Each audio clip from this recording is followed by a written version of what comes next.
Hello, you're welcome. You're welcome onto my channel today, and it gives me great joy to observe you are viewing this video. I'm Dr. Olayinka Conle.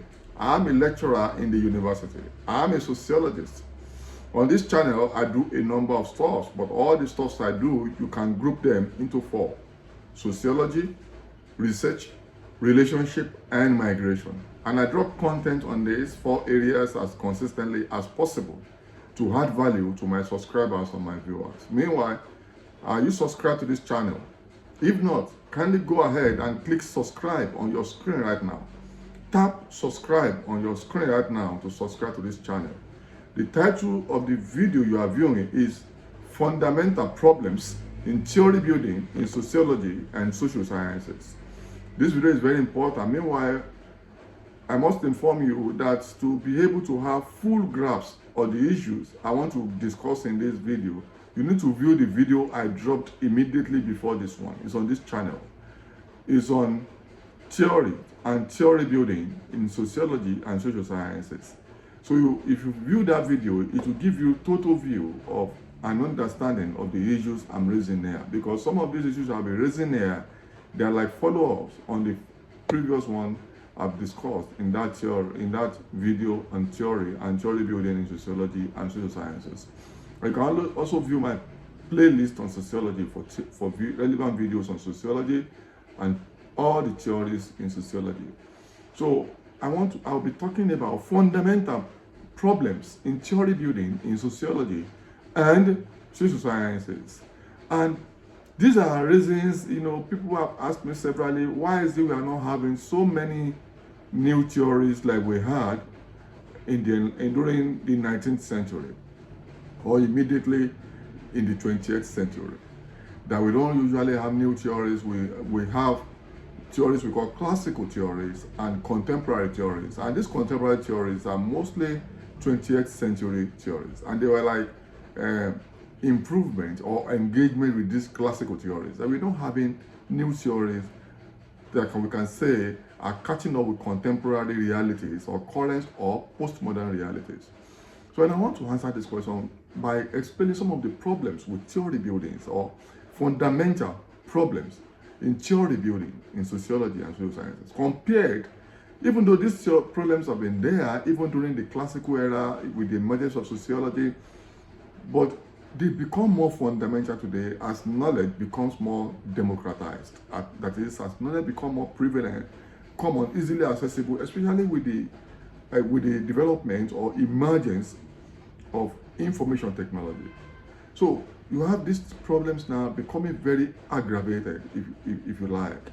So I will be mentioning some of these problems, and it's very important for you to follow through till the end so that you can understand. Maybe you want to build a theory yourself, or you want to answer questions on theory or theory building. You have to bear at the back of your mind.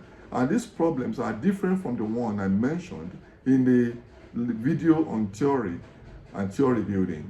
I only mentioned challenges in the video on theory and theory building in sociology. Today, in this one, I want to talk about fundamental problems. Fundamental. They are very, very strategically, placed within sociology and social sciences that make theory building a bit problematic or difficult. The one is what I call the battles of established theoretical order. The battle of established theoretical order. This is why, you have theories that are already established in sociology and social sciences, and you have theorists who operate, who view social reality within the prism of these theories. So some people are known as Marxists, some people are known as Weberian, some people are known as Durkheimian, some people are known as feminists, some people are known as interpretivists, and so on and so on, or some as interactionists. So these are established theoretical order, and they have their own ideological hegemony, and these people, this established theoretical order, are strongly defensive of existing theories. And essentially, if you bring in a new theory, you have a lot of struggles to have with this established theoretical order. And many of them have made their mark, many of them, their real sociological existences and pedigree, are based on this theoretical order, and they are established. So it's very difficult to break through with a new theoretical order. Don't forget, before a theory is accepted as a theory in sociology and social sciences, they will be tested severally.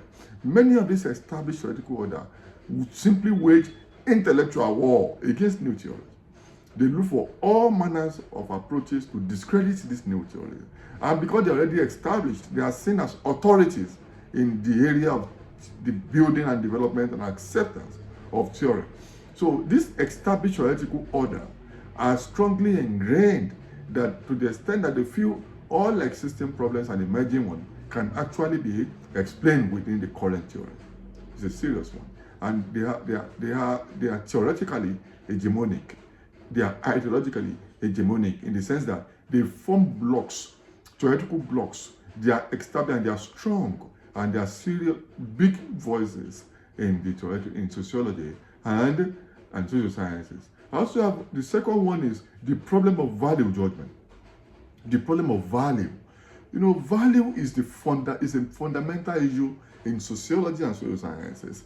In fact, that is why many contest the fact that sociology or social sciences are actually scientific, because they believe science or theory, as known as natural sciences, must be fact-oriented, within positivism. But in sociology, even social sciences, we still have the issue of morality, the issue of normativity, the issue of subjectivity, to the extent that we believe that what sociologists study or what theorists theorize about are actually influenced by the values in that society. And also because sociologists and social scientists and theorists themselves are members of society. It's believed that the subjectivity of society, the norms and values of society must definitely affect them. Though there's an approach we use in sociology and social sciences that we call value freedom. We believe sociology can still be value free. But even founding fathers of sociology and social scientists struggles seriously with the issue of value-laden knowledge production. So this value, the issue of morality, the issue of subjectivity, the issue of normativity, norms and values of society, affecting the way sociologists and social scientists think, means their theories can never be fact-oriented, can never be objective. And if the theories are not objective, positivists and many sociologists and social scientists believe that those theories cannot be seen to be relevant in explaining human behavior. But this is not necessarily true, but the issue of value remains very agitating within sociology and social sciences. But there's a process of detachment. There's a video on detachment on this channel you can view. The process of value freedom that is possible for sociologists and social scientists to still be value free and theorize in a way that is very scientific and applicable. So don't forget problems of value and value judgment as a major problem. The number 3 is battles of paradigms. Paradigmatic contestations, I will call it. Because what are paradigms? I will drop a video on paradigm. It's likely going to be the video after this, so view it. Because paradigms and perspectives are big issues in sociology and social sciences that most people still don't understand them. And I've read many books on paradigms, on perspectives. Many of them, they use them interchangeably. And this is wrong. So stay tuned. I'll drop videos on perspectives and paradigms. But paradigms, I will drop paradigms immediately after this video. So stay tuned. Battles of paradigm or paradigmatic contestations. Paradigms essentially affect how social scientists and sociologists view the world and interpret the world. And there are many paradigms in sociology and social sciences. And this paradigm affects how theories are developed and how theories are contested and how theories are accepted or falsified. So because now when theorists want to emerge, so in which paradigm is this new theories emerge from? And don't forget, I said paradigmatic contestations. There are so contestations across different paradigms, and the paradigms individuals are used to theorize theory will affect the way the theory is developed. And people in the opposing paradigm will likely contest that paradigm the paradigm within which the theory emerged and ultimately contest that theory. To the extent that today, it may be very challenging to be able to overcome paradigmatic contestations. Also because people within different paradigms believe they have superior logic and superior argument. Yet, it's not possible to theorize without paradigm. So these battles of paradigm or paradigmatic contestations is another major problem. Now, we have also the complexity and tediousness of theory building. Theory building itself is very complex, time-consuming, very tedious, and it's a process. And to follow through this process in contemporary society, contemporary sociology, with all the battles, all the contestations, all the hegemony, waging war, intellectual war against the individual theorists trying to develop a new theory, can be very challenging, can be very traumatic, and can be very frustrating, making many people to simply find it difficult to develop new theories. And don't forget the fact that also there are issues of resources and funding. If you take the issue of complexity and tediousness with the resources of funds problem, it's a major issue. That's another point, funds and resources. It takes a lot of money, a lot of time, a lot of energy to be able to develop a theory or build a theory. But what happens, especially if you are from global south or developing countries where resources and funds for researches are meager? So what are you going to do? And even in the global north, a lot of funders may not necessarily want to fund theoretical engagement, may not want to fund theory building. A lot of funders are more interested in economic issues, technological issues that can easily lead to evidential projects. So funds for theoretical engagement, for theory building, are not easily available, even in the global north, even in Western developed countries. And it's even worse in poor countries where funds for research or resources for research or intellectual engagement are very meager. So when you now take these funds and resources challenges and you take it in line with the complexity and the tediousness, you see why it's going to be very challenging to have new theories. And now, another one, the final problem I want to mention is the problem of context and non-universality of theory. Theories are difficult to generalize and universalize. And if the theories are just contextual and not able to be universalized, then their application and their acceptance may be questioned. Because issues that throw up theories are also contextual. They are based on social realities and environmental issues, the norms, values, the environmental conditions in particular society. So when theories developed, sometimes they develop or they are built with particular problems, contextual in a society in mind.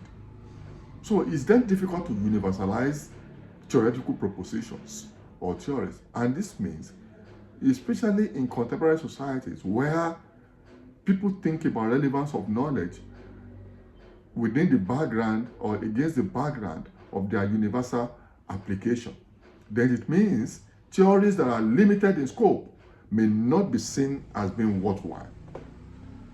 Or theories developed in the South may not be seen to be very relevant to the North, which may mean the acceptability and application of the theory or relevance of the theory will be in question ultimately. And don't forget what Turner said, called this perceptual complexity. Perceptual complexity. Because the way people perceive issues vary across society. So if a theorist develops a theory based on this perception and experience in his own or her own historical and existential and contemporary domain, applying that theory to a different social domain may be challenging. So that's why Turner said there is the problem of perceptual complexity, because social realities and society are complex. So the issue of context and non-universality, is also a major issue, major problem in theory building. Don't forget, there's also the issue of intellectual hegemony, the geography of knowledge production. believing that theories from the global south or global north will not be accepted to the other divide of the world if a theory is propounded or developed in global south. Global north scholars may see it as being inferior and look for every way of jeopardizing the of the theory or undermining the theory.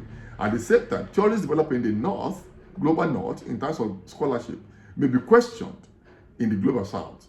And this in contestation across geography or knowledge production remains a major problem in theory building. But I think everything has to be harmonized. But essentially, theory building is still very relevant, and we must continue to make effort. These problems are surmountable. It doesn't mean they should discourage us or disempower us from building theory. We just should sensitize us, to these challenges or fundamental problems so we know how to overcome them as we engage theoretically. Till I see you in my next video, kindly click subscribe. Bye for now.